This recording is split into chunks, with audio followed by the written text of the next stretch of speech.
Imagine the vast steppes of Central Asia.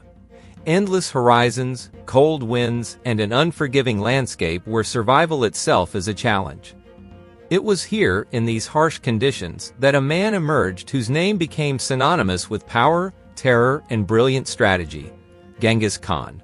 His story is not just about conquests. It is about a man who changed the course of world history by uniting scattered tribes and forging an empire that stretched from the Pacific Ocean to Eastern Europe.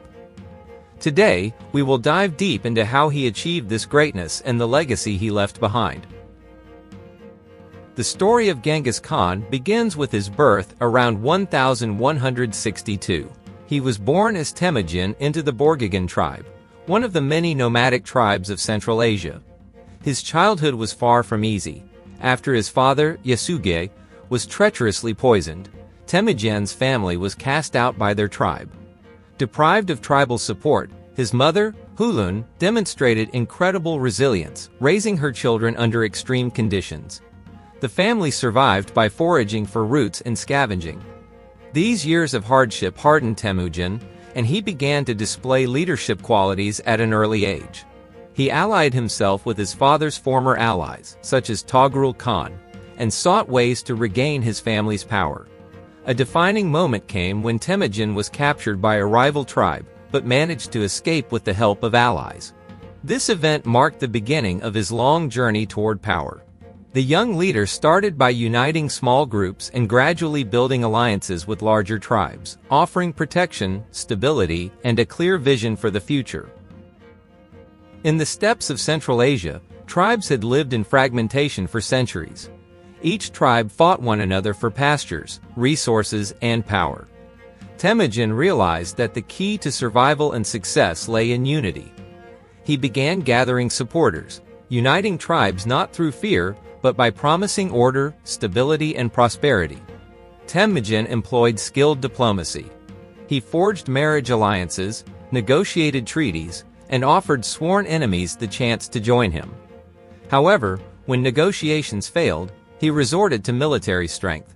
Gradually his army grew, and with it his influence. The turning point came in 1206, when Temujin was elected the Great Khan of the United Mongol Tribes. This event marked a new chapter in the history of the steppes. Temujin adopted the title Genghis Khan, meaning universal ruler, and began to build a new political and military structure.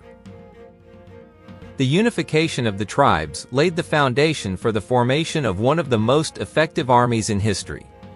Genghis Khan restructured the traditional tribal organization, creating an army based on discipline, loyalty, and skill. The army was organized using a decimal system. Squads of 10 warriors formed the basic unit, Fort Arbans. 100 warriors made up a company, Zuans, and 1,000 warriors constituted a regiment, Mingans. This system simplified command and made the troops highly flexible in battle. Genghis Khan emphasized rigorous training.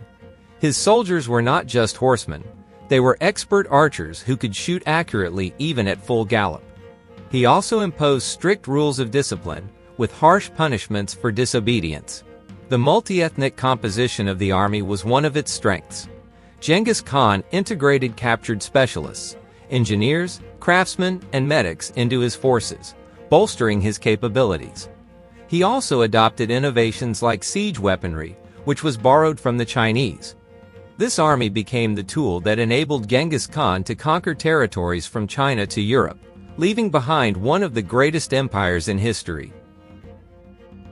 Building an empire is not just about conquest, it requires effective governance over vast territories. Genghis Khan understood that the sprawling lands of his empire, encompassing diverse peoples and cultures, demanded a strict and fair administrative system. His primary tool in this endeavor was a code of laws called the Yasa. This legal framework was more than a set of rules. It served as a moral compass for the Mongol Empire. The Yasa addressed issues like military discipline, the division of spoils, behavior during campaigns, and interpersonal relations. For instance, theft, betrayal, and rebellion were strictly forbidden, with severe punishments ensuring order. Moreover, Genghis Khan promoted religious tolerance. He recognized that respecting the beliefs of various peoples was essential for maintaining stability in his empire. His administration welcomed Buddhists, Christians, Muslims, and others, fostering an environment of cultural exchange. The administrative system was based on meritocracy. Positions and rewards were granted not by birthright but by ability and loyalty. This approach attracted talented individuals from all corners of the empire, further strengthening it. Genghis Khan's conquests began with China, which was divided into several dynasties. His first major victory was against the Western Xia kingdom. He then turned his attention to the Jin dynasty in northern China. The Mongols used siege weapons, captured from Chinese engineers, to breach city walls. City after city fell as the Mongol army advanced southward. After China, Genghis Khan directed his forces westward towards Central Asia. His campaign against the Khwarezmian Empire is one of the most remarkable in history. Despite being outnumbered, the Mongols annihilated the powerful Khwarezmian state. They employed tactics of encirclement and surprise attacks, dismantling the enemy's forces piece by piece. The conquests were marked by brutality, which instilled fear in his enemies. Cities that refused to surrender were annihilated, such as Merv, where hundreds of thousands were killed. However, in cities that submitted peacefully, the Mongols established order and protected the inhabitants. The Silk Road became a vital economic artery for the empire. The Mongols ensured its security, promoting trade between East and West. Merchants traveled freely, and trade taxes enriched the empire's treasury. Genghis Khan's conquests not only expanded territory, but also connected cultures, facilitating the exchange of knowledge, technologies, and goods. After Genghis Khan's death in 1227, his empire continued to expand under the leadership of his sons and grandsons. One of the most notable events was the Mongol invasion of Europe, led by Batu Khan. The Mongols reached Hungary and Poland, leaving a trail of destruction and fear. However, Genghis Khan's legacy is not solely about warfare. His governance created one of the first global trade systems. The Mongols established a postal network, enabling messages to traverse vast distances in mere days. They facilitated the spread of technologies like gunpowder, the compass, and printing from China to Europe. Genghis Khan's cultural impact is profound. He is remembered as a symbol of unrelenting determination and leadership. While some view him as a ruthless conqueror, others see him as a visionary reformer. Regardless of perspective, his influence on world history is undeniable. Genghis Khan became a symbol of an era. His achievements inspire awe, while his methods spark debate. How did he create the greatest empire in history? Through his vision, strategic genius, and ability to unite people under a common purpose.